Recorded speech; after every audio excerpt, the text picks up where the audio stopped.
जय हिंद दोस्तों, कैसे हैं आप सब। आज की इस क्लास में हम डिस्कस करेंगे BSc first year second semester chemistry का मॉडल सॉल्व पेपर, जिनमें आज लगभग हम 50 वेरी शॉर्ट टाइप क्वेश्चन को डिस्कस करेंगे, यानी अति लघुत्तरीय प्रश्नों को डिस्कस करेंगे, जो आप सभी के एग्जाम में बहुत सहायक रहेगा। अगर आप इन 50 प्रश्नों को यानी 50 प्रश्नों को तैयार कर लेते हैं वेरी शॉर्ट टाइप के, तो आपके एग्जाम में यहीं से रिलेटेड प्रश्न पूछे जाएंगे। कंप्लीटली मैं आज आपको सॉल्व कराने वाला हूं।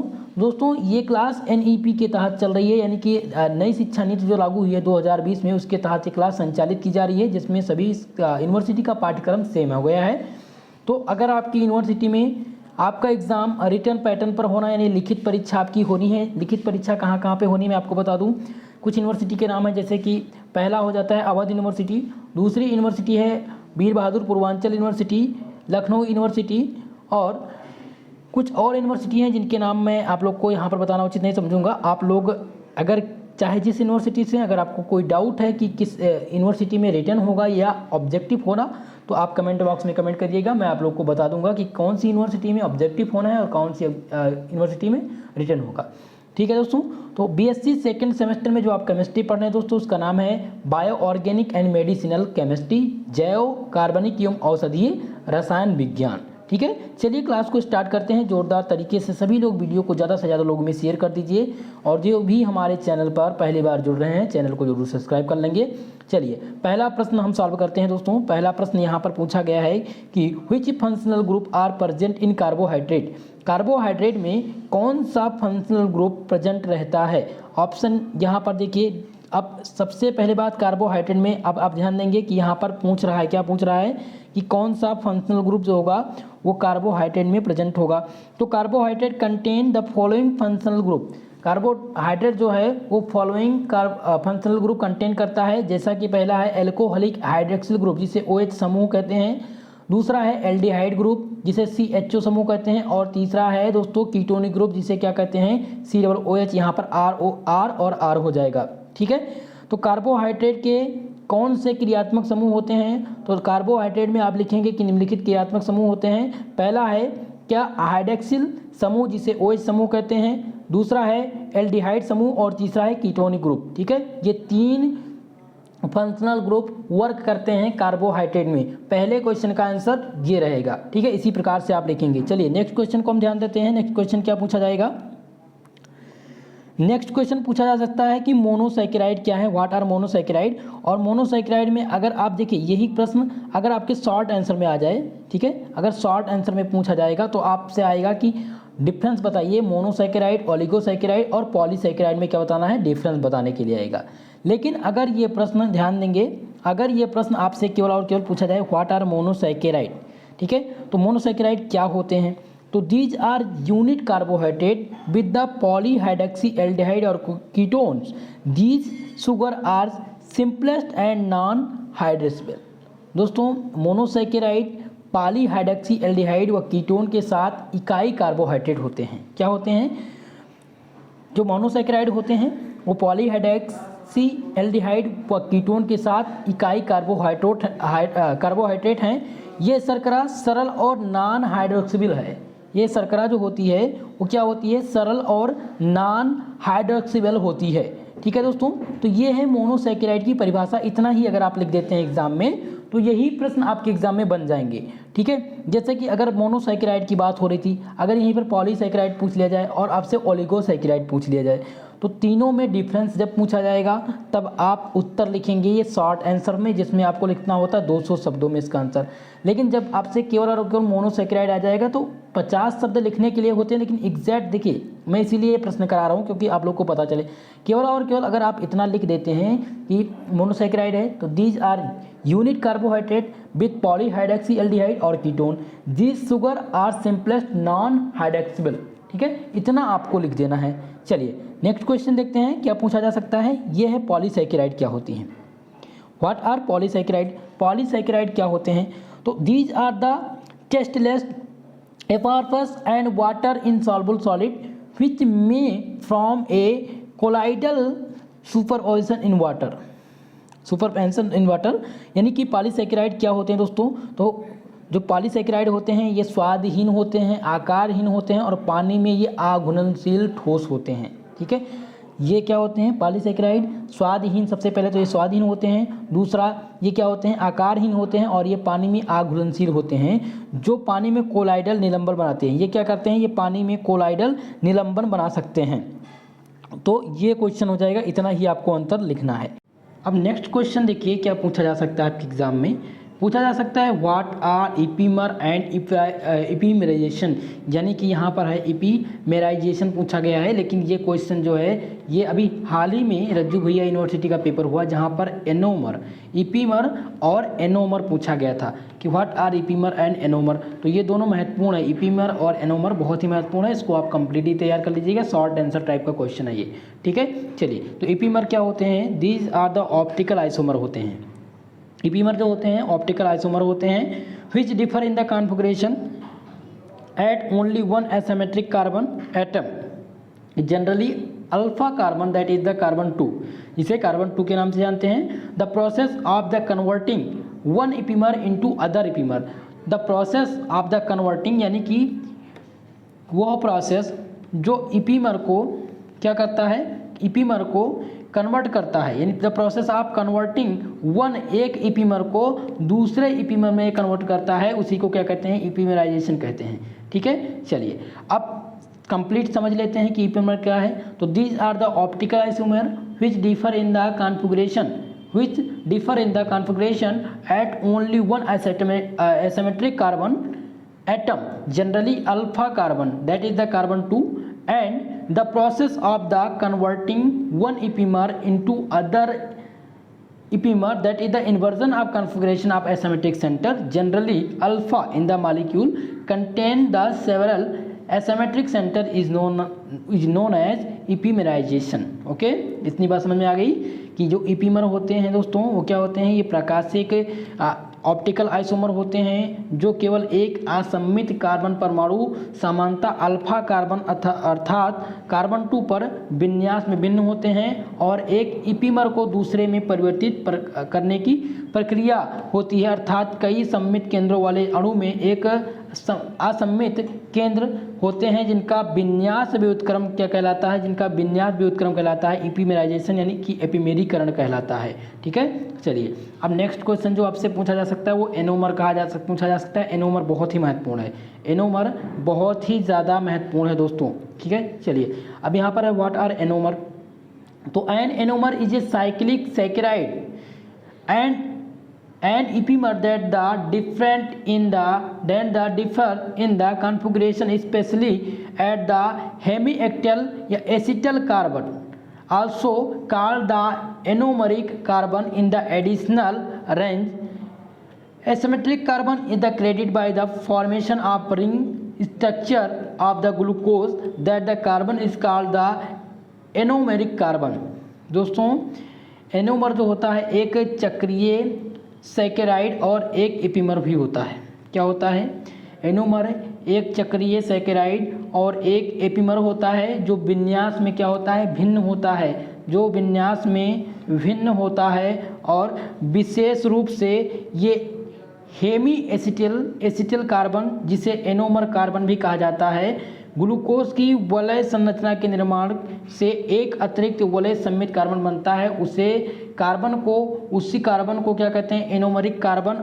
एक एल्डोज C1 और कीटोन C2 भी कहा जाता है। ठीक है, तो ये है एनोमर की परिभाषा। एनोमर बहुत ही महत्वपूर्ण है, ये इंपॉर्टेंट क्वेश्चन है, इसको आप तैयार कर लीजिएगा। चलिए नेक्स्ट प्रश्न को सॉल्व करते हैं। नेक्स्ट प्रश्न देखिए क्या पूछा जा सकता है। Define the mutarotation. देखिए म्यूटा रोटेशन जो है जिसे उत्परिवर्ती घूर्णन कहते हैं, हिंदी में इसे क्या कहते हैं? उत्परिवर्ती घूर्णन कहते हैं। ये क्वेश्चन अगर आपसे शॉर्ट में पूछा जाएगा तो पूछा जाएगा, नहीं तो ये आपसे पूछा जाता है लॉन्ग आंसर में, जहाँ पर ये क्वेश्चन कैसे पूछा जाता है? पूछा जाता है कि what is the mutarotation, give its mechanism. क्या पूछ लिया जाता है? इसका क्रिया विधि पूछ लिया जाता है, क्रिया विधि आपसे पूछ ली जाती है म्यूटा रोटेशन की, ठीक है। और हालांकि अब आपको यहाँ पर पूछा गया है म्यूटा रोटेशन, हो सकता है ये शॉर्ट में भी पूछा जाए, ठीक है। शॉर्ट में वैसे पूछे जाने की संभावना नहीं है, लेकिन अगर आप इतना तैयार कर लेते हैं, अगर आपको लॉन्ग नहीं तैयार है तब भी आप कुछ लिख पाएंगे। तो mutarotation is defined as the change of specific rotation of any optically active compound that the accompanies the interconversion of alpha and beta enomer in the aqueous solution। बहुत ही महत्वपूर्ण है दोस्तों, ये बताया गया है कि म्यूटा रोटेशन जो है डिफाइन किया गया है। इसके चीज में क्या होता है, ये क्या करता है, स्पेसिफिक रोटेशन को ऑप्टिकली एक्टिव कंपाउंड के साथ चेंज करता है और एकम्पनी इंटर कन्वर्जन करता है अल्फा और बीटा एनोमर के साथ में, ठीक है। तो उत्परवर्ती घूर्णन किसे कहते हैं, तो उत्परवर्ती घूर्णन को एक ध्रुवक यौगिक के विशिष्ट घूर्णन में परिवर्तित रूप से परिभाषित किया गया है। उत्परवर्ती घूर्णन को एक ध्रुवण घूर्णक यौगिक के विशिष्ट घूर्णन में परिवर्तन के रूप में परिभाषित किया गया है, जो एक जलीय विलयन अल्फा और बीटा एनोमर के परस्पर रूपांतरण के साथ होता है। इसी को क्या कहते हैं, म्यूटा रोटेशन कहते हैं। चलिए अगले प्रश्न की तरफ बढ़ेंगे। नेक्स्ट प्रश्न क्या है, व्हाट इज फ्रक्टोज, पूछा जा सकता है आपसे फ्रक्टोज, और कहीं कहीं पर पूछ लिया जाता है ब्लड शुगर। क्या पूछ लिया जाता है, ब्लड शुगर पूछ लिया जाता है। तो ब्लड शुगर किसे कहते हैं, ग्लूकोज को कहते हैं। आप लोग ध्यान रखिएगा, ग्लूकोज को क्या कहते हैं, ब्लड शुगर के नाम से जानते हैं। और कभी कभी आप एक चीज़ और ध्यान रखिएगा, सुक्रोज जो होता है दोस्तों, सुक्रोज ध्यान रखिएगा, सुक्रोज को क्या कहा जाता है, सुक्रोज को टेबल शुगर के नाम से भी जानते हैं और इसे कैन शुगर भी कहते हैं, ठीक है। तो यहाँ पर पूछा गया है फ्रक्टोज क्या होता है, तो fructose is the ketohexose with molecular formula C6H12O6। It is the sweetest of all sugar and does not the crystallise readily. यानी फ्रक्टोज का जो आणविक सूत्र होता है वो C6H12O6 होता है। ये एक कीटो हेक्सोज है, ये सभी शर्करा में सबसे मीठी है, ये सभी शर्करा में सबसे मीठा होता है। फ्रक्टोज जो होता है वो सबसे मीठा होता है, ठीक है। तो और ये सरलता से क्रिस्टलीकृत नहीं किया जा सकता, इसका क्रिस्टलीकरण सरलता से नहीं किया जा सकता है। It is found in the sweet fruit and the honey, ये मीठे फल और शहद में पाया जाता है। Fructose is the also known as the levulose because it is the optically active the laboratory sugar. दोस्तों इसे लेबलोस शुगर के नाम से भी जानते हैं, किसको, फ्रक्टोज को भी, ठीक है। तो ये मीठे फलों और शहद में पाया जाता है। फ्रक्टोज को मधु शर्करा भी कहा जाता है, क्योंकि एक ध्रुवक वाम ध्रुवक की प्रकार की क्या है, शर्करा होती है। तो आपसे जब भी क्वेश्चन आए फ्रक्टोज, तो आप लिखेंगे फ्रक्टोज का अणुसूत्र सबसे पहले लिखेंगे the molecular formula fructose C6H12O6 के, और it is contain the ketohexose, ये सभी शर्करा में पाया जाता है। It is the sweet all sugar and does not crystallizes readily, it is found the fruit and the honey, ठीक है। इतनी बात आप लिखेंगे। चलिए नेक्स्ट क्वेश्चन देखते हैं। यहाँ पर है what happened in the Kiliani Fischer synthesis, Kiliani Fischer संश्लेषण क्या होता है, ये पूछा जा सकता है आपसे एग्जाम में। तो आप लिखेंगे the aldose chain can be ligand by carbon through the formation of the cyanohydrin. The sequence of reaction is called the Killiani-Fisher synthesis. Killiani-Fisher संश्लेषण क्या होता है, तो साइनोहाइड्रिन के निर्माण के मध्य से एल्डोज श्रृंखला को एक कार्बन द्वारा लंबा किया जा सकता है। अब क्रिया के क्रम को किलियानी-फिशर संश्लेषण कहा जाता है। साइनोहाइड्रिन अवस्था में जो नया कैल केंद्र बनता है उसी को क्या कहते हैं, किलियानी-फिशर संश्लेषण। इतनी बात आप ध्यान रखिएगा किलियानी-फिशर संश्लेषण में। चलिए नेक्स्ट क्वेश्चन है रफ डिग्रेडेशन। एक एफ डिग्रेडेशन क्या है, यहाँ पर है रफ डिग्रेडेशन, ठीक है। अब ये पूछा गया है क्वेश्चन, तो ये क्या होता है, in the Ruff degradation the aldose chain is the shortened by 1 carbon from the aldehyde end, thus an aldose get convert to the next lower aldose। जो रफ डिग्रेडेशन होता है, रफ डिग्रेडेशन में aldehyde सिरे से एक carbon द्वारा aldose श्रृंखला को छोटा किया जाता है। इसी प्रकार से एक एल्डोज जो नीचे एल्डोज में परिवर्तित हो सकता है, इसी को क्या कहते हैं, रफ डिग्रेडेशन कहते हैं। ठीक है, ये क्वेश्चन आपसे पूछा जा सकता है, ये बहुत ही महत्वपूर्ण प्रश्न है, शॉर्ट आंसर में बन सकता है। दोस्तों देखिए, जो भी मैं आप लोग को बता रहा हूँ, जैसे कि लगभग मैं प्रत्येक चैप्टर से वेरी शॉर्ट आंसर की जो संख्या है, शॉर्ट आंसर की जो संख्या है, लगभग 20 प्रश्न को प्रत्येक चैप्टर से मेरे हल कराने का मकसद है। इसके बाद में जैसा कि अभी मैं शॉर्ट आंसर आपको सॉल्व करा रहा हूँ, ठीक है, सॉल्व पेपर दे रहा हूँ शॉर्ट आंसर का। इसके बाद में मैं आपको लॉन्ग आंसर का मैराथन क्लास दूंगा, जहाँ पर प्रत्येक चैप्टर के लॉन्ग आंसर को हम डिस्कस करेंगे। ठीक है, चलिए अब अगला प्रश्न है सुक्रोज। क्या हो गया, यहाँ पर आ गया सुक्रोज। सुक्रोज क्या होता है, तो sucrose is the simple table sugar that be consume every day which is the present the sugar cane, sugar beet, apricot, banana, maples, sap और कॉफीज etc। दोस्तों सुक्रोज को टेबल शुगर भी कहते हैं, यानी सुक्रोज साधारणतः टेबल शुगर है जिसका हम प्रत्येक दिन सेवन करते हैं, जो गन्ना में पाया जाता है, चुकंदर में पाया जाता है, खुबानी में पाया जाता है, केला में पाया जाता है, द्विफल में पाया जाता है, काफ़ी आदमी उपस्थित होता है, सुक्रोज कहलाता है। ठीक है, चलिए इतना ही आपको आंसर लिखना रहता है, इससे ज़्यादा आप लोग मत लिखिएगा। अगर आप जानते हैं तो आप ज़्यादा लिख सकते हैं, लेकिन आप ये नहीं कि 1 नंबर का, अगर 2 नंबर का प्रश्न है, जैसे कि जब भी आपसे शॉर्ट में पूछा जाएगा, ये वेरी शॉर्ट क्वेश्चन, तब इसमें आपको 50 शब्द सीमा होती है। अब आप इसमें 100 वर्ड्स लिख डालें तो ये गलत है। ठीक है, आप 50 शब्द है तो यहाँ ज़्यादा से ज़्यादा आप लिखिए 30 से 40 वर्ड तो आप लिख दीजिए।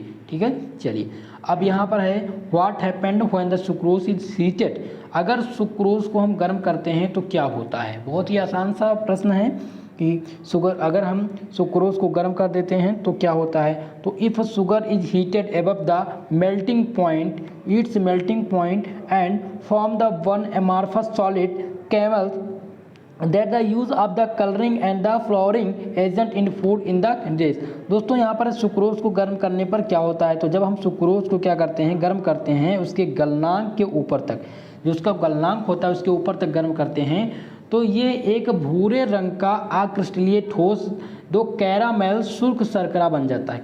क्या बन जाता है, भूरे रंग का अक्रिस्टलीय ठोस कैरामेल शुष्क शर्करा बनता है, जिसका उपयोग खाद्य पदार्थ और कैंडीज के रंगों और स्वाद बढ़ाने के कारक के रूप में किया जाता है। ठीक है, चलिए नेक्स्ट क्वेश्चन है how is maltose prepared. Maltose को किस प्रकार से हम तैयार करते हैं, किस प्रकार से बनाते हैं। तो maltose is prepared by the hydrolysing starch with the enzyme diastase और beta partial hydrolysis of the starch with dilute acid. दोस्तों माल्टोज एंजाइम डाइस्टेज के साथ स्टार्च का जब हम जल एंजाइम, देखिए माल्टोज को एंजाइम डाइस्टेज के साथ स्टार्च को जल अपघटित करा के तनु अम्ल के साथ स्टार्टिंग में क्या करते हैं, जल अपघटन द्वारा, इसके आंशिक जल अपघटन द्वारा तैयार किया जाता है। ठीक है, चलिए नेक्स्ट क्वेश्चन देखिए लैक्टोज है कि लैक्टोज क्या होता है, लैक्टोज क्या है, ये प्रश्न आपसे शॉर्ट नोट लिखने के लिए आएगा। शॉर्ट नोट लिखने के लिए आएगा, पूछा जाएगा, क्या पूछ लिया जाएगा कि माल्टोज लिखिए, क्या लिखिए, माल्टोज पर संक्षिप्त टिप्पणी लिखिए, लैक्टोज पर लिखिए और सेलुलोज पर लिखिए टिप्पणी। तो टिप्पणी लिखने के लिए आएगा, ये बात आप ध्यान रखिएगा।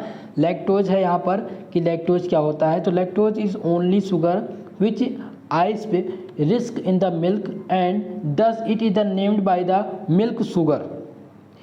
ठीक है, लैक्टोज केवल शर्करा है जो दुग्ध में उपस्थित होती है। लैक्टोज ऐसी शर्करा है जो केवल दूध में पाई जाती है और इस प्रकार से दुग्ध शर्करा का नाम इसे दिया गया है। इसे क्या कहा जाता है, मिल्क शुगर के नाम से जानते हैं किसको, लैक्टोज को। ध्यान रखिएगा, जिनका ऑब्जेक्टिव है वो भी ये देखते रहें, लैक्टोज को क्या कहा जाता है, मिल्क शुगर के नाम से जानते हैं।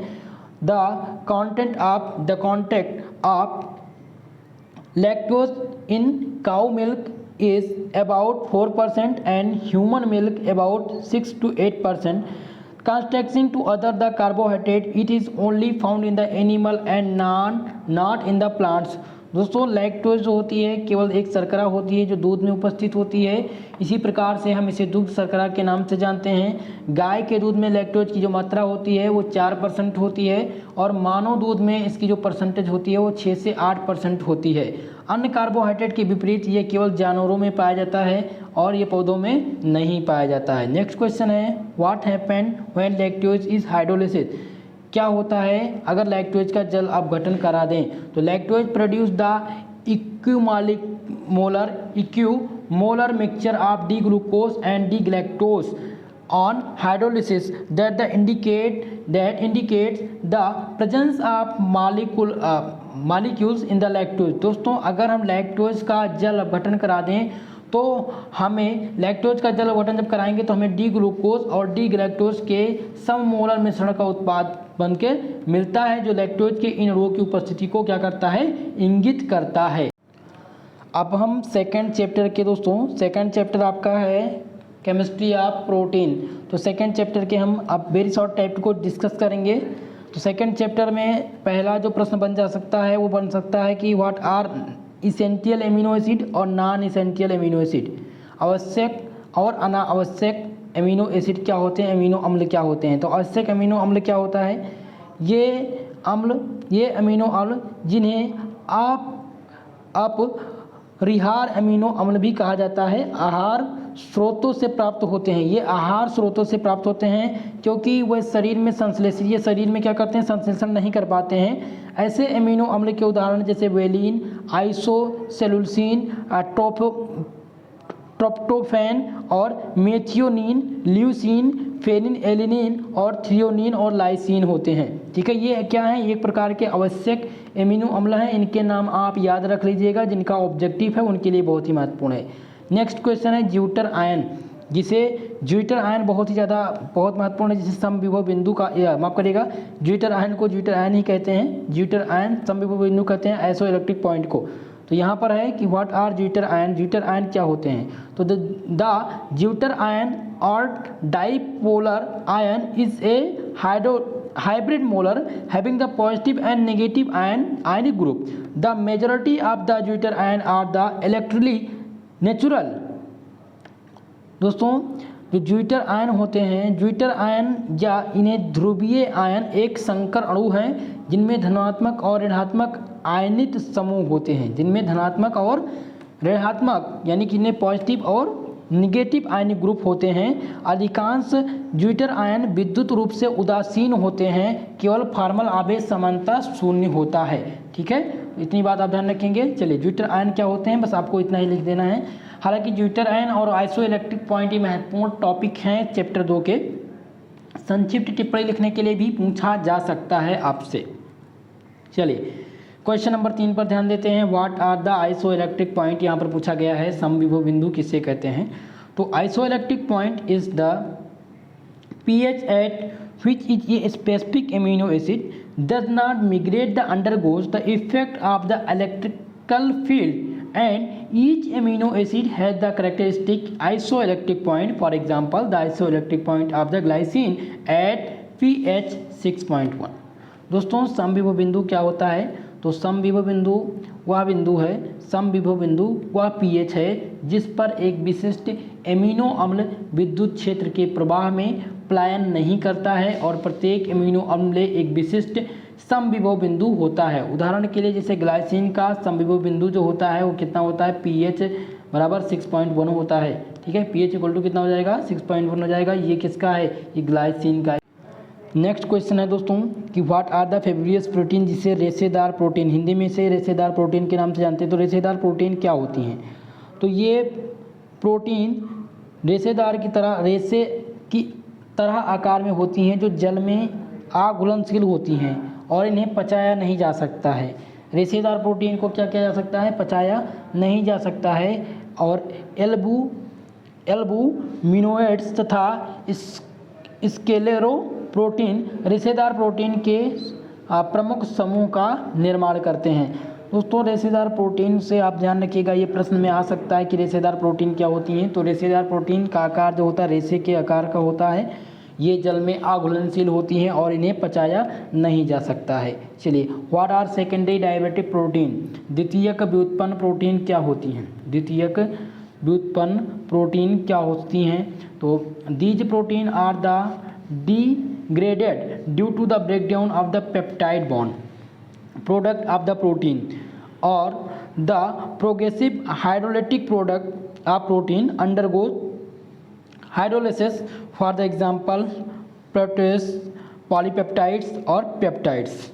दोस्तों, द्वितीयक व्युत्पन्न प्रोटीन क्या होती हैं? तो द्वितीयक व्युत्पन्न जो प्रोटीन होती हैं ये प्रोटीन अवक्रमित पेप्टाइड बंध के टूटने के कारण बनती हैं। उत्पादन या जल अपघटन से गुजरने वाले प्रोटीन की जो गतिशील जल अपघटनीय उत्पाद हैं, ये क्या है? एक प्रकार की जल अपघटनीय उत्पाद हैं। उदाहरण के लिए जैसे प्रोटिओज, पेप्टोन, पॉलीपेप्टाइड्स और पेप्टाइड्स। चलिए, जो सबसे महत्वपूर्ण प्रश्न है वो है व्हाट आर पेप्टाइड्स, पेप्टाइड्स क्या होते हैं? ठीक है, चलिए, peptide are amides product by interaction of amino and carboxylic group of 2 और more amino acid molecule. Peptide क्या होते हैं दोस्तों? तो पेप्टाइड 2 या 2 से अधिक एमिनो अम्ल के अणुओं के एमिनो और कार्बोक्सिलिक समूह के द्वारा अंतःक्रिया के निषेचन द्वारा बनते हैं, जिन्हें क्या कहा जाता है? एमाइड कहा जाता है। तो इसमें एमाइड का भी योगदान होता है दोस्तों। तो पॉलीपेप्टाइड जो होते हैं वो 2 या 2 से अधिक एमिनो अम्ल अणुओं के एमिनो और कार्बोक्सिलिक समूहों के अंतःक्रिया द्वारा निर्मित एमाइड होते हैं। चलिए, तो ये हो जाएगा पेप्टाइड। अब नेक्स्ट क्वेश्चन जो बन सकता है वो पूछा जा सकता है what is the denaturation of protein. बहुत ही महत्वपूर्ण प्रश्न है दोस्तों, ध्यान रखिएगा। डीनेचुरेशन ऑफ प्रोटीन, प्रोटीन का विकृतीकरण, हिंदी में से कहते हैं प्रोटीन का विकृतीकरण।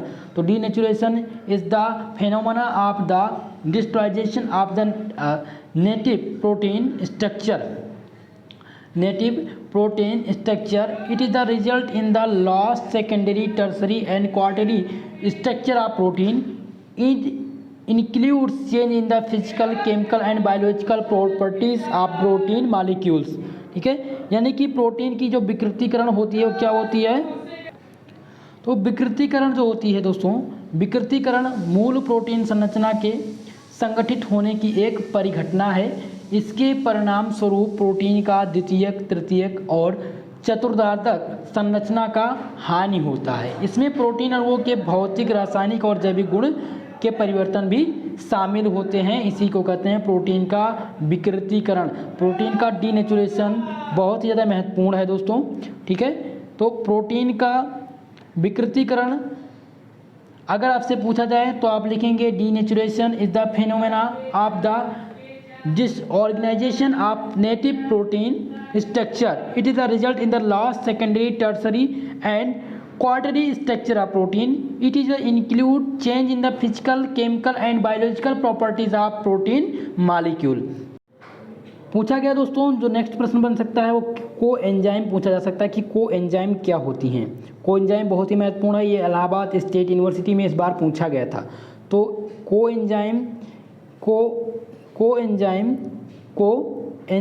के कार्य से संबंधित कार्बनिक, ओप्रोटिक, डाइलेजिबल और कम आणविक भार पदार्थ के रूप में परिभाषित किया जा सकता है। इन्हें सह सब्सट्रेट और दूसरे सह सब्सट्रेट के रूप में माना जा सकता है, क्योंकि एंजाइम के साथ उन्हीं बंधुता स्पेक्ट्रेट की तुलना में है। जैसे कोएंजाइम यहाँ पर पूछा गया था, तो coenzyme can be defined as the organic non protein dialysable and low molecular weight substance related to the function of enzyme. These are the regarded as the co-substrate or second substrate because their the affinity with the enzyme is the compressible to that the substrates. ठीक है, these are called coenzymes. चलिए, अब यहाँ पर हम सीधा सीधा biotin को डिस्कस करेंगे, क्योंकि बायोटिन बहुत ही महत्वपूर्ण है दोस्तों। बायोटिन क्या होता है, बहुत ही महत्वपूर्ण दोस्तों है। तो बायोटिन क्या है? It is the B complex vitamin known as the vitamin B7 and it is the water soluble in nature. Biotin function as the coenzyme in the fatty acid and leucine metabolism and also play a role of the gluconeogenesis. दोस्तों biotin क्या होता है? तो biotin एक B complex का vitamin है जिसे vitamin B7 के नाम से जानते हैं और ये प्राकृत में जल में घुलनशील है दोस्तों। बायोटिन वसीय अम्ल के ल्यूसीन चयापचय में एक कोएंजाइम के रूप में कार्य करता है और ये ग्लूकोनियोजिनेसिस में मुख्य भूमिका निभाता है। इसी को बायोटिन कहते हैं। याद रखिएगा, तैयार कर लीजिएगा, ये आपके एग्जाम में 100% इस बार रिपीट होने वाला है। नेक्स्ट क्वेश्चन देखिए, बायोटिन कहाँ से प्राप्त होता है? Where do we get biotin? हम बायोटिन को कहाँ से प्राप्त कर सकते हैं? तो यहाँ पर दिया गया excellent source of the biotin in nature are liver and the yeast. Biotin occurs in the combined from mainly where is the bounded to protein via an lysine moiety. दोस्तों यहाँ पर है कि बायोटिन हमें कहाँ से प्राप्त होता है? तो बायोटिन प्राकृत में बायोटिन के उत्कृष्ट स्रोत यकृत और ईस्ट होते हैं। जो प्राकृत में बायोटिन के उत्कृष्ट स्रोत जो होते हैं वो यकृत और ईस्ट होते हैं। बायोटिन मुख्य रूप से संयुक्त रूपों में होता है जहाँ पर एन लाइसिन की मात्रा में मध्य से प्रोटीन बंधे होते हैं। चलिए अब सबसे जो आसान प्रश्न है और सबसे इम्पॉर्टेंट प्रश्न है, ये दोनों प्रश्न है। पहला तो बायोटिन, व्हाट इज बायोटिन, और दूसरा है कोफैक्टर। कोएंजाइम एंड कोफैक्टर दो भी आ सकता है। कभी कभी आपसे आप पूछा जाता है कि what are coenzyme and cofactor, तब ये आपसे शॉर्ट आंसर में बन जाएगा। तो आप अगर शॉर्ट तैयार करना चाहते हैं तो अगर आप वेरी शॉर्ट तैयार कर लेंगे तो आपके सभी प्रश्न तैयार हो जाएंगे। यहाँ पर है कोफैक्टर क्या होते हैं? तो cofactor are the inorganic species और non protein compound which support in the enzyme function by the increases the rate of the catalyst, they are the metal ions. Cofactor क्या होते हैं दोस्तों? तो कोफैक्टर अकार्बनिक प्रजातियां तथा अप्रोटीन यौगिक होते हैं जो उत्प्रेरण की दर को बढ़ाकर एंजाइम के कार्य करने में सहायता करते हैं। ये धनु आयन होते हैं। ठीक है, तो आज दोस्तों हमने फर्स्ट यूनिट यानी कि यूनिट फर्स्ट और यूनिट सेकंड दोनों यूनिट के very short answer type question को डिस्कस कर लिया है, जिसे हम क्या कहते हैं, हिंदी में कहते हैं दोस्तों अति लघुत्तरीय प्रश्न। तो अति लघुत्तरीय प्रश्न हमने इसको सॉल्व किया। तो इसमें आपने देखा कि अगर आप कंप्लीट इन प्रश्नों को तैयार कर लेते हैं जो मैंने आप लोग को बताया है, ठीक है, तो आपको इसमें फ़ायदा क्या होगा? फ़ायदा ये होगा कि आपका जो शॉर्ट आंसर का क्वेश्चन है वो तैयार हो जाएगा। अब ये तैयार कैसे हो जाएगा? जैसे कि मैंने आप लोग को बताया, ये प्रश्न पूछा जा सकता है, what is coenzyme and cofactor. Coenzyme and cofactor क्या होते हैं? तो मैंने अभी आप लोग को पहले कोएंजाइम बताया और फिर कोफैक्टर बताया। तो दोनों अगर आपने पढ़ के तैयार कर लिया तो ये क्वेश्चन आपसे सॉल्व हो जाएगा।